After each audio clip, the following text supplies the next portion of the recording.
All right, Greek students, this is a special lecture, a supplementary lecture on the square of stops. This is in your chapter 10, beginning in 1017 and going all the way down through 1020. So there's just, as we go into the third declension, there are a few things that we need to understand, especially when we have, since the third declension are nouns and adjectives that have their final stem letter as a consonant.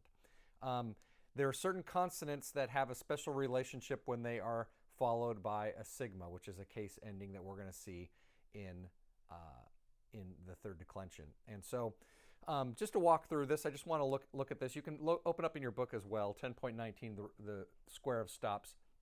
So there's a number of letters and they're related. So let's talk about labials first. Labials are letters that are made using your lips. So labials is your lips.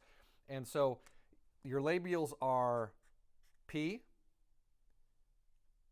beta, and phi. Okay?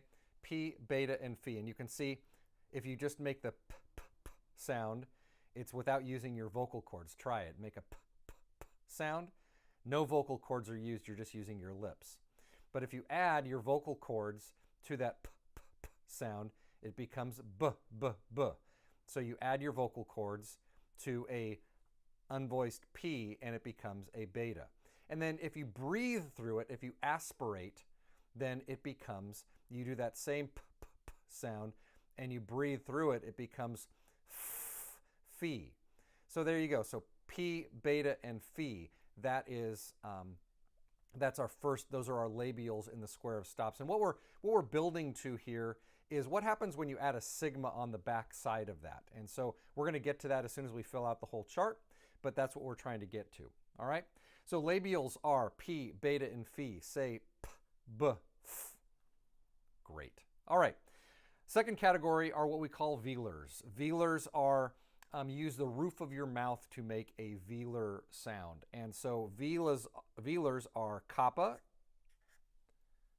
gamma, and chi, or chi, however you want to say that. So again, make a k sound. That's unvoiced. You're not using your vocal cords. That's a bad kappa. Come on, Craig, make a good kappa. Now I've made it worse. Okay, don't worry about it. Unvoiced k sound, no vocal cords being used on a kappa. But if you add vocal cords to that kappa, becomes g. That's voiced. And then if you aspirate through that, ideally you get a k sound, something like that. Okay? Kappa, gamma, chi are your velars. All right? And then we're asking the question again, what happens when a sigma interacts or comes after one of those? And we'll get to that in just a second.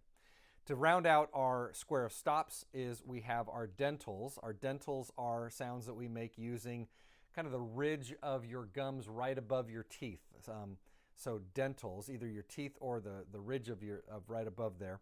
And so we have, in this case, we have tau, we have delta, and we have theta. There we go. Tau, delta, and theta. So again, we have sound.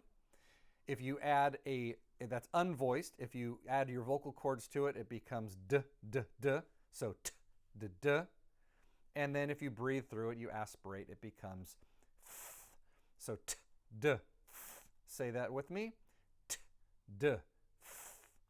And again, we're asking the question, what happens when a sigma butts up against either one of these? We're also going to add in here the special situation of the letter nu.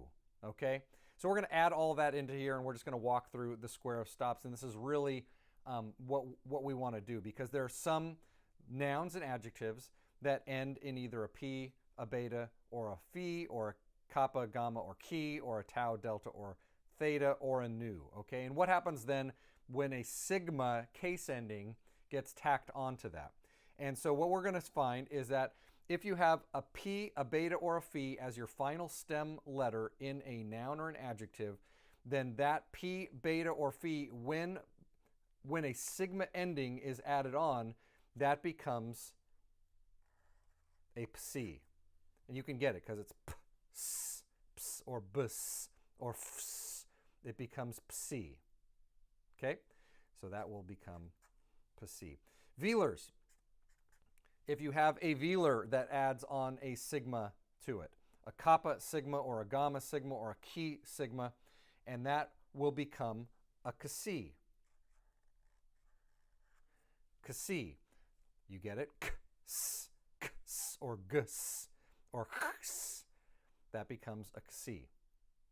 And then with the dentals, tau, delta, or theta, if you have a sigma following it, what's going to happen is the tau, delta, or theta, any dental, does not want to combine with a sigma. And so essentially what happens is the tau, delta, and theta drop out, and what remains is a final form sigma. And so that is what comes, or a regular sigma, either way. If it's at the end of the word, then it'll be.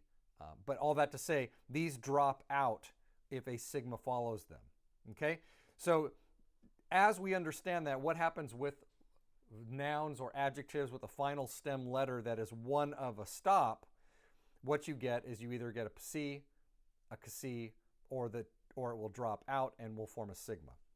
The special situation of nu is very much, it's not a dental, but it's like a dental, and in that, if a sigma follows a nu, the nu is going to drop off and the sigma is going to remain. Okay, so that is the square of stops and the special case. And so what we're going to do after this is we're going to walk through some of the paradigms of third declension nouns and adjectives and walk through why they make the changes they do in light of the square of stops. And this will hopefully be helpful for you. All right.